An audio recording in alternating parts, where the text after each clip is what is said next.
Z avdienco pri papežu Frančišku se je danes zaključilo plenarno zasedanje Papeškega sveta za kulturo. Sveti oče je v govoru izpostavil pomembno vlogo znanosti in tehnologije, ki sta res poglobili znanje o naravi in človeku, vendar pa sami po sebi nista dovolj, da bi lahko dali odgovore na vsa vprašanja. Kot je poudaril, vse, kar je tehnično mogoče in izvedljivo, ni zato že tudi etično sprejemljivo. Oseba se mora postaviti v harmoničen odnos s stvarstvom in sicer ne kot nek tiran nad božjo dediščino, ampak kot ljubeči varuh stvarnikovega dela. Drugo načelo v ospredje postavlja univerzalno namembnost dobrin, kar se nanaša tudi na znanost in tehnologijo. Znanstveni in tehnološki napredek služi dobremu vsega človeštva. Njegove ugodnosti ne morejo biti v korist samo nekaterim.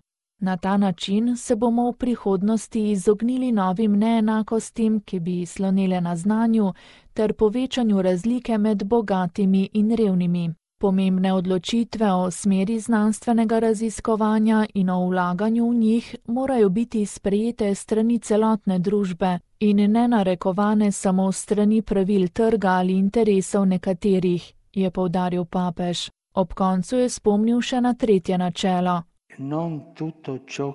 Vse, kar je tehnično mogoče in izvedljivo, ni zato že tudi etično sprejemljivo. Znanost, kakor vsaka druga človeška dejavnost, pozna meje, ki jih je treba spoštovati zaradi dobrega človeštva in potrebuje čut za etično odgovornost.